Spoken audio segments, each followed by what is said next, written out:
இரண்டாவது உலகப் போர் ஒரு முடிவுக்கு வந்த பிறகு மலாயாவில் மாற்றங்கள் தோன்ற தொடங்கின. ஜப்பானியர் சரணடைந்து 1945 ஆகஸ்ட் 15ஆம் தேதிக்கு பின்னர் போர் நிறுத்தம் பற்ற செய்தியை செவிமடுத்த பின்னர் நிம்மதி பெருமூச்சை விட்டனர். 1946ஆம் ஆண்டு மார்ச் 18ஆம் தேதியன்று பண்டிட் நேரு மலாயாவுக்கு இரண்டாவது முறையாக வருகை தந்திருந்தார். நேரு மலாயாவுக்கு தம் முதல் வருகையை 1937இல் மேற்கொண்டிருந்தார். அப்போது அவருடன் 19 வயது நிரம்பியிருந்த புதல்வி இந்திரா எனும் இந்திரா காந்தி வந்திருந்தார். ஐக்கியத்துடன் ஒரே ஸ்தாபனத்தின் கீழ் செயல்பட வேண்டும் என்று முதல் முறையில் வந்திருந்த போது நேரு குறிப்பிட்டிருந்தார். நேருவின் இரண்டாவது வருகை மலாயாவில் உள்ள இந்தியர்களில் பலருக்கு உற்சாகத்தை தந்திருந்தது. கோலாலம்பூர் குதிரை பந்தய திடலில் 1946 மார்ச் 21ஆம் தேதியன்று நேரு பொதுமக்கள் முன்னிலையில் உரையாற்றினார். நேரு நிகழ்த்திய அந்த உரையை அப்போது மலாயாவுக்கு வருகை மேற்கொண்டிருந்த வழக்கறிஞர் ஆர் வெங்கட்ராமன் தமிழில் மொழிபெயர்த்தார். பின்னர் இந்திய அதிபராக இவர் பொறுப்பேற்றிருந்தார். ஜான் டிவியும் அவரது சகாக்களும் அரசியல் ஸ்தாபனத்தை உருவாக்கும் முயற்சியில் ஈடுபட்டனர். கோலாலம்பூரில் செந்தூர் செட்டியார் மண்டபத்தில் அகில இந்திய மாநாடு 1946ஆம் ஆண்டு ஆகஸ்ட் 3, 4, 5ஆம் தேதிகளில் நடத்த ஏற்பாடாகியிருந்தது. இந்தியாவிலிருந்து மலாயா வந்திருந்த மருத்துவ குழு உறுப்பினரும் அகில இந்திய காங்கிரஸ் பிரமுகருமான ஜீவானந்த பட்டாச்சாரியா மாநாட்டுக்கு தலைமை வகித்தார். மலாயா இந்தியர் காங்கிரஸ் என்ற பெயரை மாநாட்டில் கலந்து கொண்ட அனைவரும் ஒருமனதாக ஏற்றுக்கொண்டனர். மாயிகாவுக்கு ஜான் டிவி தலைவராக போட்டியின்றி தேர்ந்தெடுக்கப்பட்டார். அந்த அமைப்பு கூட்ட மாநாட்டில் 561 பேர் கலந்து கொண்டனர். மலாயா சிங்கப்பூருக்கான இந்திய அரசாங்கத்தின் முதல் தூதர் அந்தஸ்துள்ள பிரதிநிதி பதவியை மேற்கொள்ளுமாறு இந்திய தலைநகர் புதுடில்லியிலிருந்து வந்த அழைப்பை ஜான் டிவி ஏற்றுக்கொண்டார். மாயிகா தலைவர் பதவியிலிருந்த ஜான் டிவி ஜூலையில் விலகிக் கொண்டவுடன் சர்தார் பூத் சிங் மாயிகாவின் இரண்டாவது தலைவராக பொறுப்பேற்றார். 1948 ஜூன் 18இல் அவசரகால பிரகடனத்தை பிரிட்டிஷ் அரசாங்கம் அறிவித்ததோடு அடையாள கார்டு முறையையும் மலாயாவில் உள்ளவர்களுக்கு அறிமுகப்படுத்தியது. பின்னர் 1960 ஜூலை 31இல் அவசர காலம் முடிவுக்கு வந்ததாக அறிவிக்கப்பட்டது. Malaya high commissioner sir Henry Gurney 1951 October 7 சனிக்கிழமை பிற்பகல் 1 மணி அளவில் பிரேசர் மலைக்கு போகும் வழியில் கம்யூனிஸ்ட் பயங்கரவாதிகளால் சுட்டுக் கொல்லப்பட்டதை பிரிட்டிஷ் காலனித்துவ அரசாங்கம் மிக கடுமையாக எடுத்துக்கொண்டது. கம்யூனிஸ்ட் பயங்கரவாதிகளை துடைத்தொழிக்கும் நடவடிக்கையில் அதிக கவனம் செலுத்தியது. 1950ஆம் ஆண்டில் மாயிகா தலைவர் சர்தார் பூத் சிங் பதவியிலிருந்து ஒதுங்கிக் கொண்டார். ராமநாதன் ஓராண்டிற்கு மட்டுமே மாயிகா தலைவர் பொறுப்பை வகித்தார். முன்னாள் தலைவர் சர்தார் பூத் சிங் மேற்கொண்டிருந்த முயற்சிகளில் ராமநாதனும் ஈடுபாடு காட்டினார். 1945 ஆகஸ்ட் 15க்கு பின்னர் மீண்டும் சிங்கப்பூரும் மலாயாவும் பிரிட்டிஷாரின் நிர்வாகத்திற்கு மாறியவுடன் நாட்டில் துரித மாற்றங்கள் நிகழ்ந்தன. பிரிட்டிஷாரும் மலாயாவை ஒரே ஆட்சியின் கீழ் கொண்டு வர 1946இல் மலாயன் யூனியன் எனும் மலாயா ஒன்றியம் என்ற அமைப்பை அறிமுகப்படுத்த முயற்சிகள் மேற்கொண்டனர். மாநில சுல்தான்களின் நிர்வாக உரிமைக்கு பாதிப்பு ஏற்படுவதாலும் மலாய்க்காரர்களின் சிறப்பு உரிமைக்கு பாதகம் ஏற்படுவதாக கருதியதாலும் மலாயன் யூனியன் திட்டத்தை மலாய்க்காரர்கள் ஏற்க மறுத்தனர். ஆனாலும் 1946 ஏப்ரல் 1இல் மலாயன் யூனியன் அறிமுகப்படுத்தப்பட்டது. டாக்டர் ஆன்பின் ஜப்பார் தலைமையில் தேசிய ரீதியில் அமைக்கப்பட்ட மலாய்க்காரர்களின் இயக்கமான அம்னோ மலாயன் யூனியன் அமைப்பிற்கு கடும் எதிர்ப்பை தந்தது.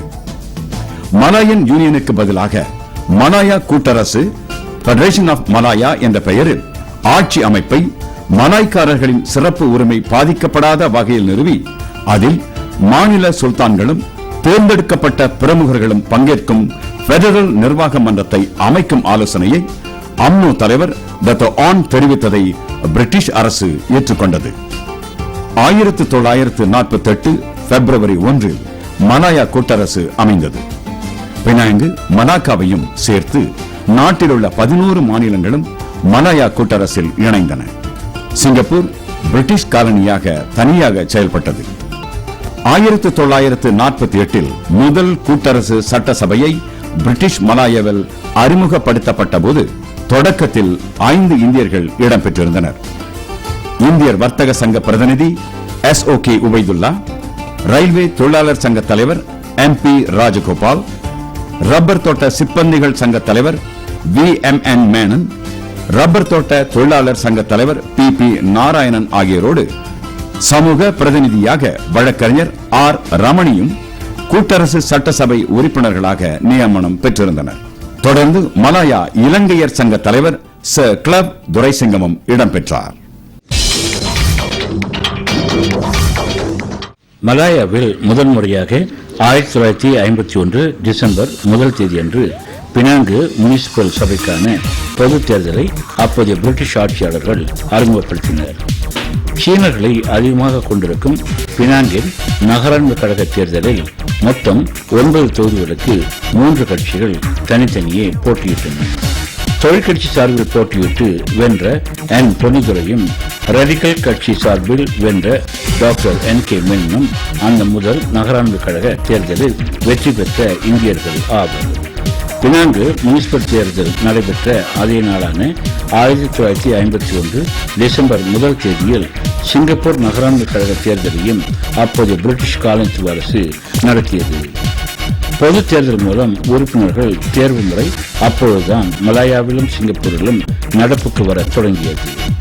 1952 பிப்ரவரி 16 கோலாலம்பூரில் நடைபெற்ற முதல் முனிசிபல் சபை தேர்தலில் 1946 தோற்றம் கண்ட அம்னோவும் 1949 அமைக்கப்பட்ட மலாயா சீன சங்கமும் கூட்டணி அமைத்துக் கொண்டு போட்டியிட்டனர். அம்னோவிலிருந்து விலகி மலாயா சுதந்திர கட்சியை தொடங்கியிருந்த டத்து ஆன் பின் ஜாஃபாருடன் மாயிகா இணைந்து கொண்டு மலாயா சுதந்திர கட்சி சின்னத்தில் அந்த தேர்தலில் போட்டியிட்டது.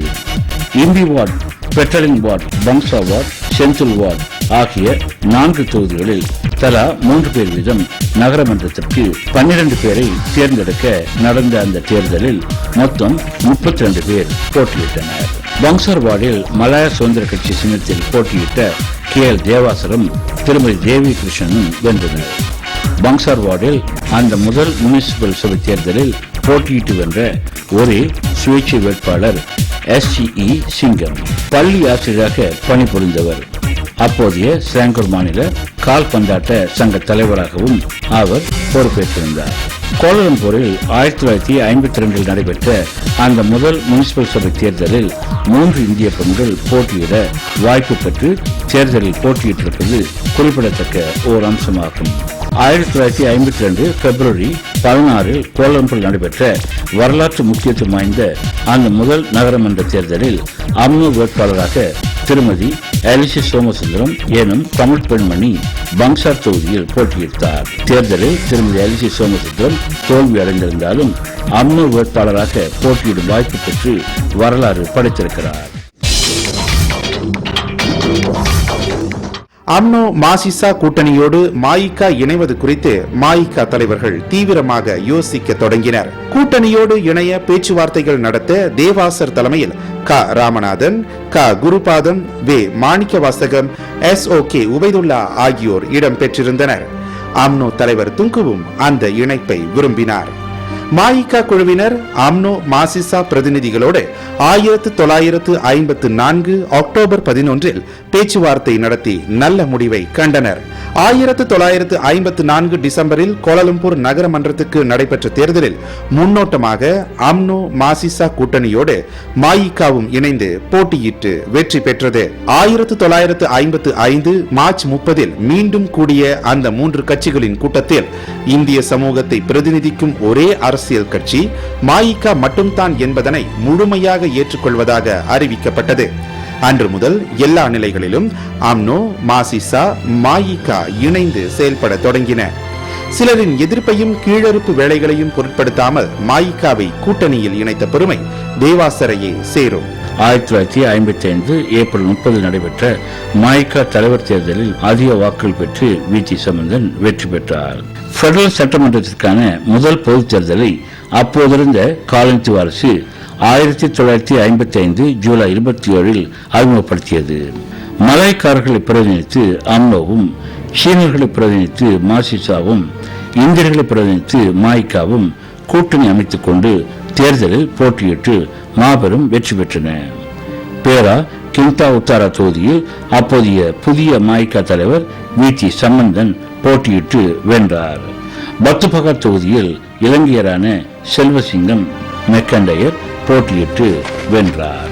முன்னாள் மாய்கா தலைவர் வழக்கறிஞர் தேவாசரம் வழக்கறிஞர் எம்.என். குமாரசாமியும் கூட்டரசு சட்டமன்றத்தில் நியமன உறுப்பினர்களாக இடம்பெற்றனர்.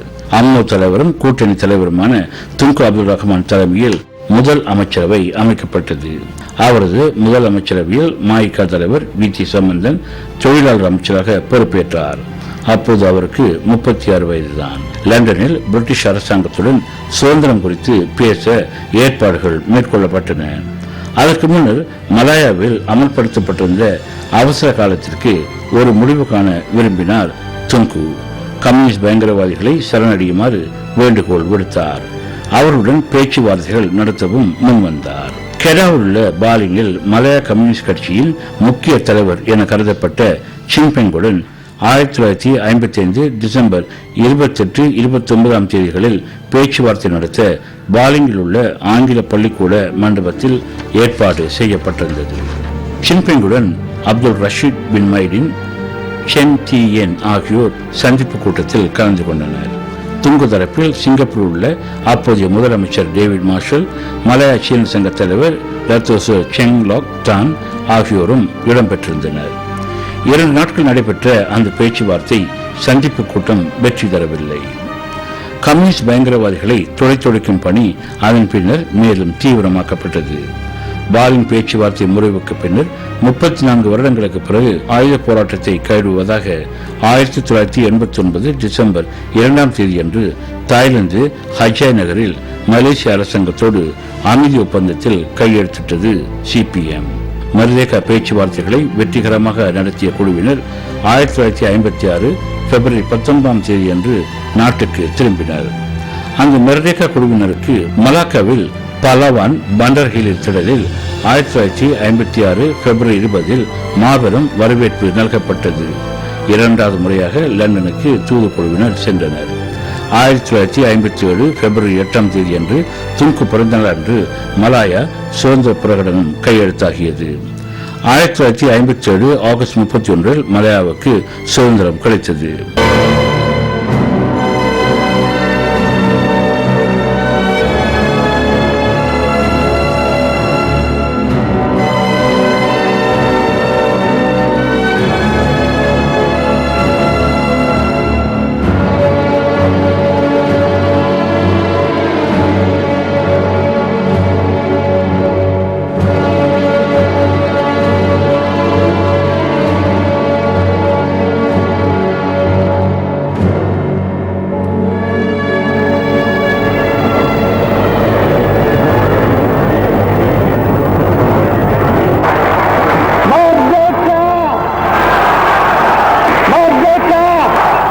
ஆயிரத்தி 1963 செப்டம்பர் 16 சபா, சரவா, சிங்கப்பூர், மலாயா ஆகிய நாடுகள் மலேசியாவாக உருப்பெற்றன. ஆனால் 1965 ஆகஸ்ட் 9 தேதியன்று சிங்கப்பூர் மலேசியாவிலிருந்து பிரிந்து சென்றது. மலாயாவை மலேசியாவாக உருவாக்கிய பெருமையும் சுதந்திர தந்தை துங்குவையே சாரும். நாட்டு அரசியலிலும் சில மாற்றங்கள் நிகழ்ந்தன. 1955 ஆகஸ்ட் 9 முதல் நாட்டின் முதல் முதல்வராகவும் 1957 ஆகஸ்ட் 31 முதல் நாட்டின் முதல் பிரதமராகவும் பொறுப்புகளை சுமந்து சாதனைகளை புரிந்த துங்கு 1971 செப்டம்பர் 16 பதவி விலகினார். மாய்கா தலைமைத்துவத்திலும் மாற்றம் ஏற்படுவதற்கான சூழ்நிலை உருவாக்கியது. 1955 ஏப்ரல் 30 தேதியன்று மாய்காவின் தலைவர் பொறுப்பை ஏற்ற துன் வி.டி. சம்பந்தன் 1973 ஜூன் 30 தலைவர் பதவியிலிருந்து ஒதுங்கிக் கொண்டார். சுதந்திர தந்தை துங்குவுக்கு பின் பிரதமர் பொறுப்பை ஏற்றிருந்த துன் அப்துல் ரசாக் மேலும் சில கட்சிகளை உள்ளடக்கிய தேசிய முன்னணியை 1972 வெற்றிகரமாக அமைத்திருந்தார். துன் ரசாக் 1972 அறிமுகப்படுத்திய தேசிய முன்னணியின் தேர்தல் சின்னம் துலாக்கோல். 1974 பொதுத் தேர்தல் வந்தபோது கட்சியின் பொதுச் செயலாளர் சி. சுப்பிரமணியத்திற்கும் கட்சிக்கு புதிதாக அப்போது வந்திருந்த பொருளாதார நிபுணர் கு பத்மநாபனுக்கும் ஸ்ரீலங்கர் மாநில மாயிகா செயலாளர் சாமிவேலுவுக்கும் நாடாளுமன்றத்தில் போட்டியிட வாய்ப்புகள் தந்தார் டான்சி மாணிக்கவாசகம். 1974 பொதுத் தேர்தலுக்கு பின்னர் அறிவிக்கப்பட்ட அமைச்சரவையில் கட்சியின் தேசிய தலைவர் டான்சி மாணிக்கவாசகத்தோடு செனட்டரும் கட்சியின் துணைத் தலைவருமான டத்தோ ஆதிநாகப்பன் சட்டத்துறை துணை அமைச்சராக நியமிக்கப்பட்டார். 1976 ஜனவரி 14 துன் ரசா காலமானவுடன் அம்னோவை ஸ்தாபித்து அதன் முதல் தலைவராக இருந்த டத்தோ ஓன் பின் ஜாஃபாரின் புதல்வர் டத்தோ துன் ஹுசேன் ஓன் 1976 ஜனவரி 15 பிரதமராக பொறுப்பேற்றார். அமைச்சரவை மாற்றத்தில் டத்தோ ஆதிநாகப்பனை முழு அமைச்சராக்கினார். டத்தோ ஆதிநாகப்பன் 1976 மே 9 காலமானார். 6 ஆண்டுகள் தலைமை பொறுப்பில் இருந்த மாணிக்கவாசகம் தம் 53வது வயதில் 1979 அக்டோபர் 12 மரணமடைந்த பிறகு மாயிகாவுக்கு தலைவராக பொறுப்பேற்ற டத்தோ ஸ்ரீ சா சாமிவேலு 9 மாடிகளை கொண்ட அந்த மாயிகா தலைமை கட்டடத்திற்கு டான்சி மாணிக்கவாசகம் பெயரையே சூட்டினார்.